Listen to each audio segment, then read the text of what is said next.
What do you do with all these devices? I mean, every video you've got the latest iPad, the latest tablet. Do they just, you have like a massive room like in Raiders of the Lost Ark at the end with all the crates and you just box them up and put them in there? What do you do with all these things?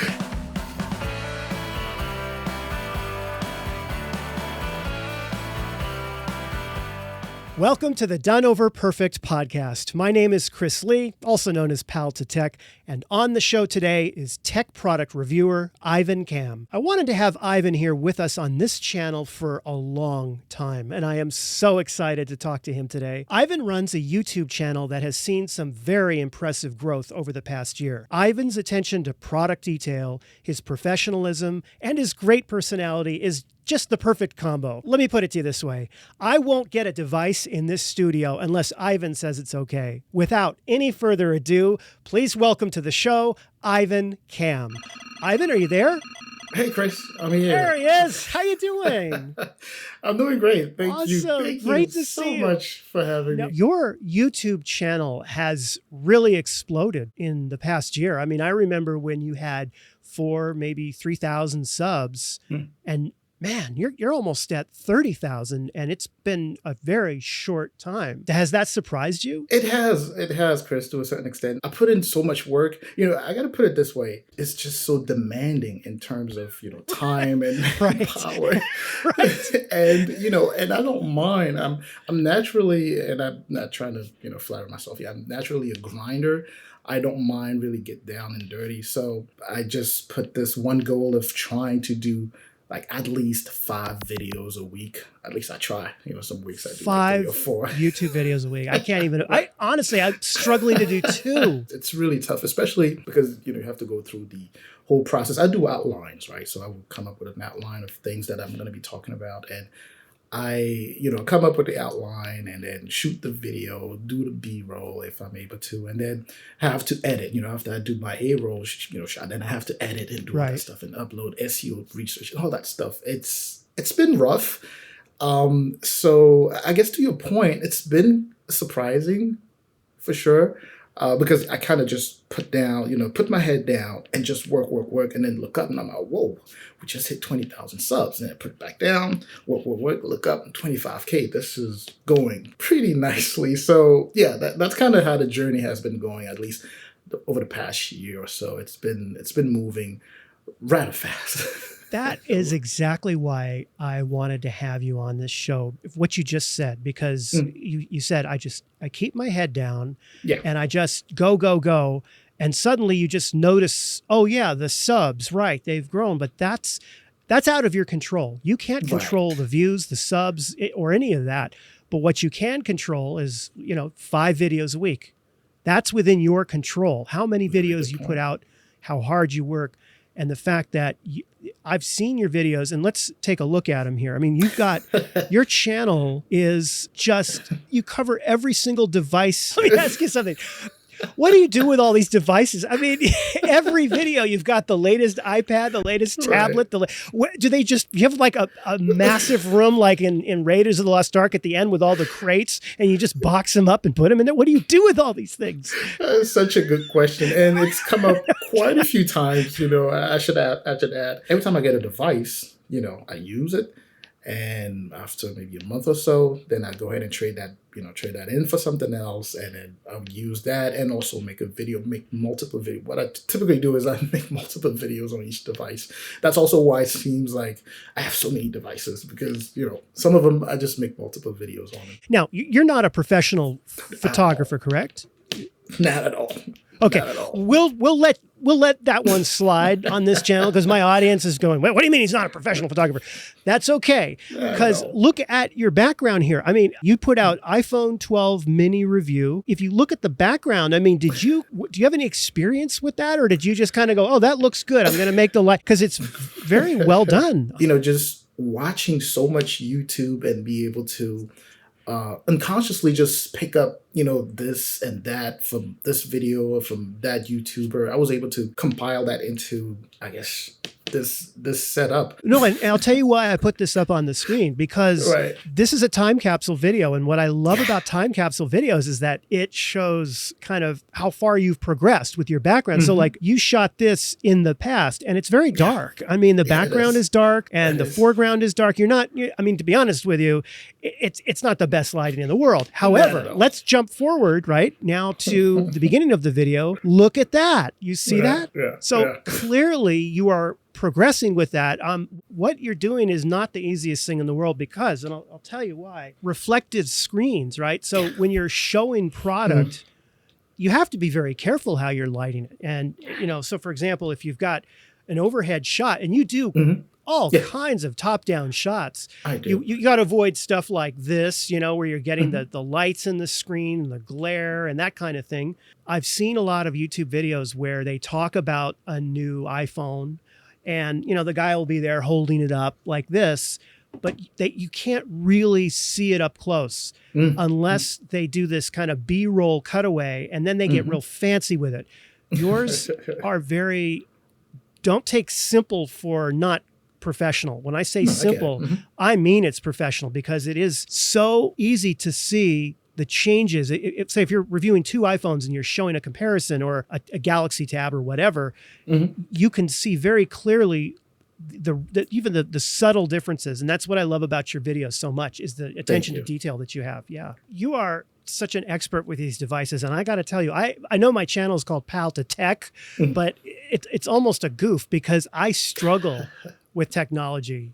A lot of the newer stuff. I mean, I'm used to having lots of ports. I get so frustrated because it has two ports. Do you think things are going to go back to having SD card slots and maybe having 3 USB ports and getting rid of the lightning cables? What's your thoughts on that? I even talked about this in my review of the MacBook Air, the M1 MacBook Air. That might be an issue because, again, you only get 2 and you don't even have it. Well, all you have here is just the headphone jack. They want to keep things simple, but at the same time, they also want to be able to continue selling the accessories, right? So they want to be able to sell you the adapter for the USB Type 2, the splitter for the USB Type C, and the splitter for the Thunderbolt port. I would say the only manufacturer that's still hanging on is Samsung. And I don't even have my... Let's see. The Galaxy, there you go. Look at this. The battery explodes. Look at this. Another problem. This is always something. That's the S7, I think. Oh, you have the S7. Oh. You can't take the batteries out and replace them. So when they expand like this, you have to toss it. I mean, who's going to get this thing fixed? Pretty much so. I don't know if it's minimalism. I don't know what it is where Apple tries to get rid of so many things, and you looking at how they're getting rid of the headphones.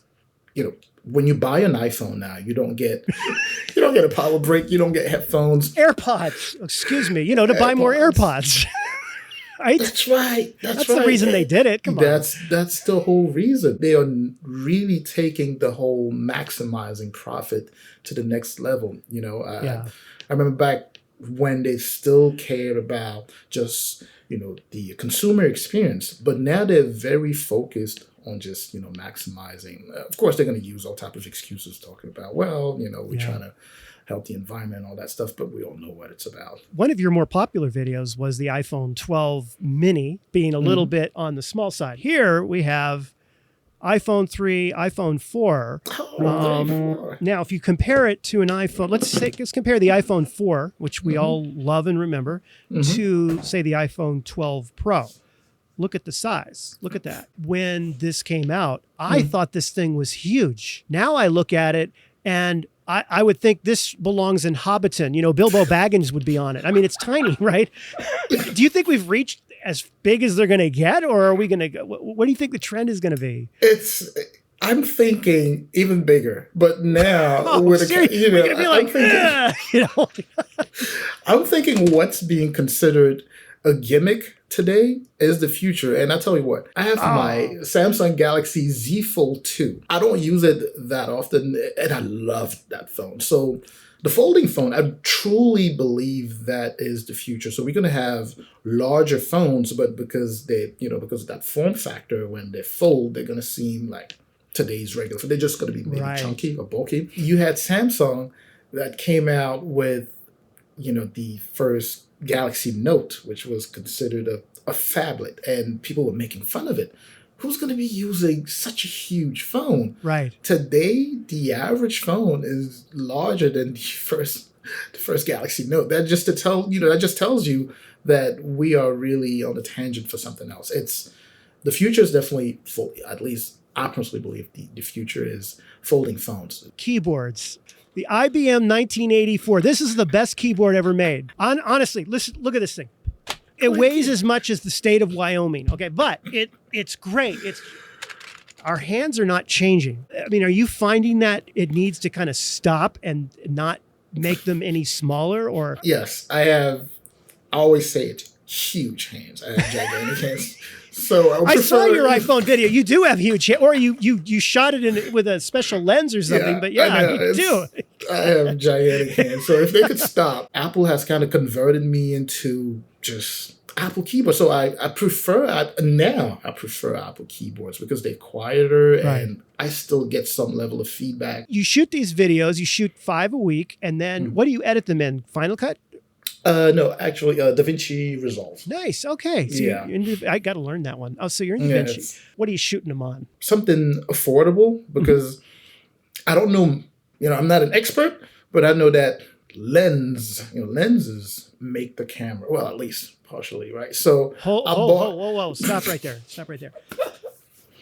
I just need this moment for everyone in my audience. They already know this. Okay. Let me. You say you're not with a real photography background, yet you said something very deep just there.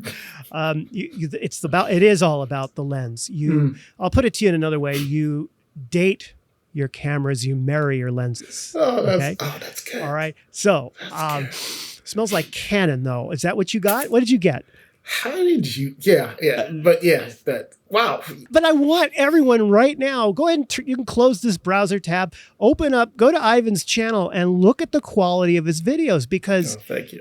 You bought a budget camera, reasonable budget camera, and you invested mostly in the lens.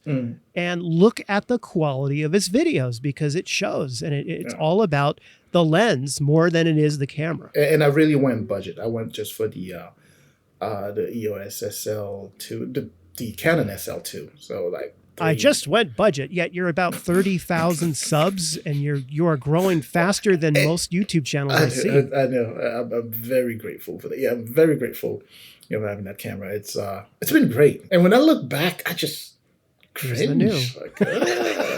love that screenshot. That's going to be can I use that as the YouTube thumbnail? Oh no, it's brutal. Doing this whole YouTube thing. Yeah. It's rewarding in a way where you know that you're putting in all of this work and you look at that one content, that one thing, that creation that comes out of it. Yeah. And you feel good about it. But you don't want to dwell, at least in my case, I don't dwell too much on that.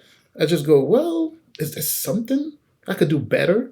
And then I would figure out something that is wrong with that video. And then, next time around, try to fix it. So over time, and color grading is something else, man.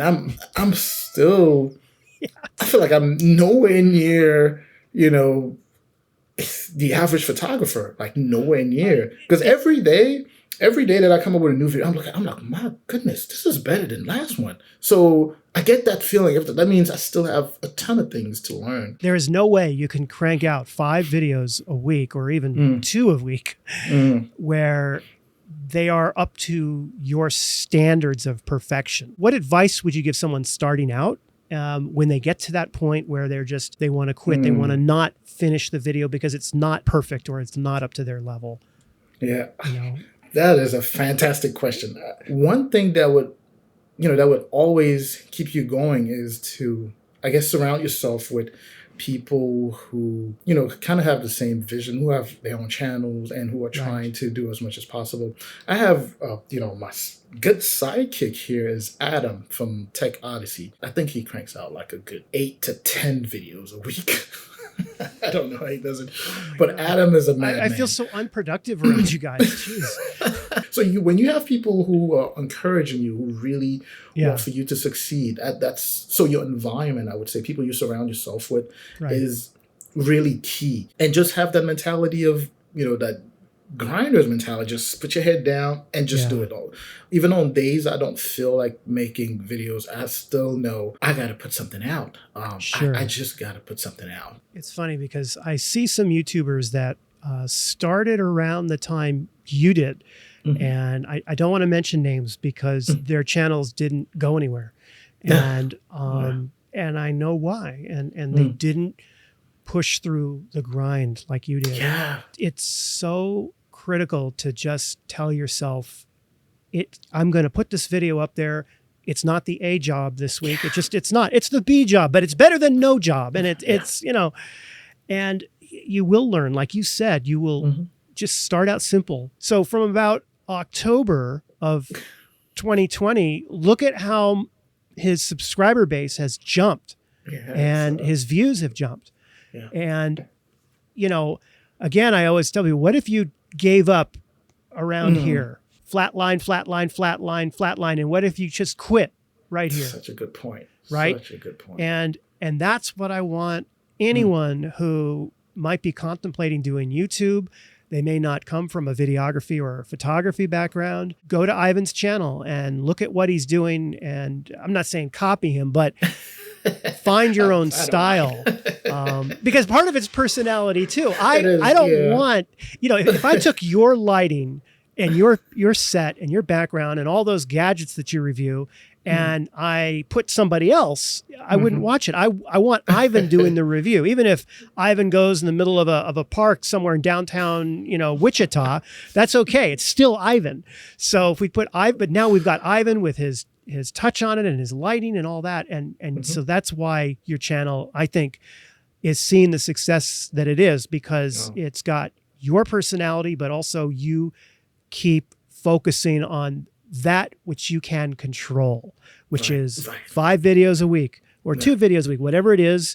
That's what you're focused on, and you keep doing it. You keep that going, and you are continuously getting better. One thing I needed to quickly highlight is just the theme of this podcast, done that, encapsulates everything that I do, especially when you have for a goal to make this many videos, a week. If you need to, meet that quota, you have to some days just be like, you know what? Is it done? When I look at some of my videos, I just cringe. Oh, like, what am I? Why? What? Yes. And then, yes. But viewers. No, I have an AirPod video. It's still my most popular video, and it just sucks. I mean, it's horrible. I was shooting, and I took a quick break, and I took a sip of water, and the drop of water just got stuck on part of my beard here, and I went back and I resumed, and I kept shooting. That video, if I could just like crawl somewhere and hide and die. But my wife was like, I didn't even notice until you told me about it. I was like, I guess. But yeah, it was. I definitely feel your pain for sure. Because if you just keep going, you'll get there again. You'll come back. Yeah. You'll get there again. All right. Well, thank you for your time, Ivan. This is awesome. I love talking to you. And thank you for having me. Go check out Ivan's channel. I will have a link in the description below this video. Thank you so much for having me, Chris. You have a great one also. All right. Thank you. Take care.